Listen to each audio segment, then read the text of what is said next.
नाम नाम नाम ही महाबल है। राधा राधा रटो।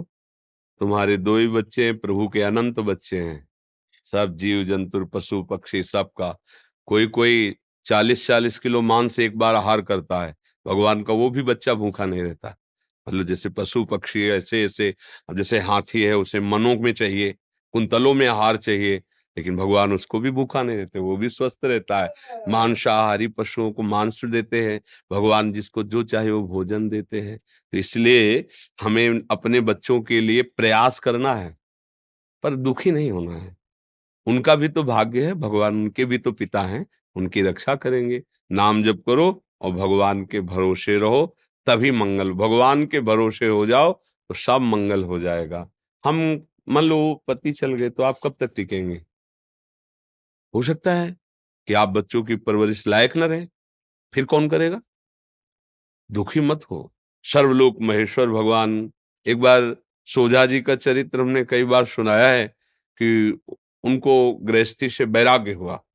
भक्त थे, ब्याह हुआ और नया बच्चा प्रकट हुआ जब, तो वैराग्य हुआ। वो सब देख कर उनको बस अब निरंतर भजन करेंगे।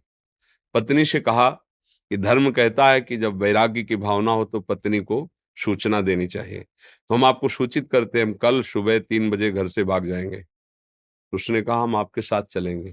बोले आपका धर्म है, आप चल सकते हो, पर कुछ भी साथ लेके नहीं। जैसे हम कष्ट में जीवन व्यतीत करेंगे वैसे। बोला हाँ। चल पड़े। अंधेरा था। वो पीछे पीछे थोड़ा कदम, तो उन्होंने कहा कुछ लिए हो क्या पीछे? तो उनका पुत्र को ले, कहा था कुछ नहीं। पुत्र को क्यों लेके आई? नवजात बालक को गोदी में। उनका अब इसको कहाँ छोड़े? तो बहुत से कीड़े मकोड़े थे। बोले इनका भरण पोषण तुम कर रहे हो? तो भगवान कर रहा है। अगर हमारी आज्ञा मानते हो तो यहीं छोड़ दो, नहीं वापस लौट जाओ। तो पति प्रेमी थे, पुत्र को छोड़ दिया। अब भजन तो करते रहे, 10-12 वर्ष हो गए, पर माँ का हृदय बार बार प्रश्न करता कि क्या हुआ होगा मेरे बच्चे को।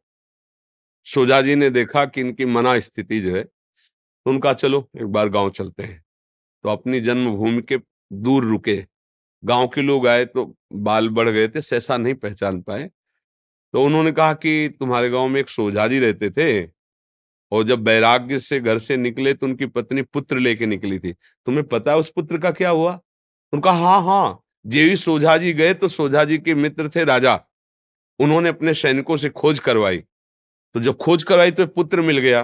तो उन्होंने कहा उनका नवजात शिशु है, तो बोले वो वैराग्य में इनको भी छोड़ के चले गए। अब हमारे तो पुत्र है नहीं, तो सोजा जी का पुत्र हम अपना पुत्र मान लेते। बोले वो युवराज है, 12 वर्ष का है युवराज। बोले अच्छा तो मान। पत्नी इसका समझे, अगर हम रहते तो उसे ये नहीं बना पाते। भगवान के सहारे छोड़ दिया। वो निकले और सैनिक आ गए उठा के, राजकुमार पदवी पे अर्थात आगे चलकर राजा बनेगा। भगवान के भरोसे हो जाओ, वो अनंत ब्रह्मांडों का भरण पोषण करे। हम लोग तो जीव हैं। अपने लोग थोड़ा अज्ञान से युक्त है कि हम नहीं कमाएंगे तो कैसे चलेगा, हमेशा नहीं। अरे भगवान सबका भरण पोषण करते हैं, उन पशु पक्षियों का करते हैं। देखो जिनके इतने बड़े बड़े पेट हैं, आहार हैं, और कितने सुंदर सुंदर पक्षी है।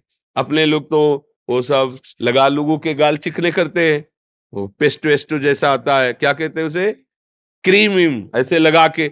और पशुओं को पक्षियों को देखो, एकदम ऐसे नीला लाल, ऐसे कितने रंग बिरंगे पक्षी, कैसा भगवान श्रृंगार किए हुए। भगवान के भरोसे रहो, भगवान का आश्रय ले लो, सुखी हो जाओगे। बात अंदर से मान लो, ये दुख नहीं होगा। हम लोग कब कब तक ये नाशवान शरीर है। मान लो अभी आपका, फिर बच्चों का क्या होगा? आप निश्चिंत रहो, वो भगवान है।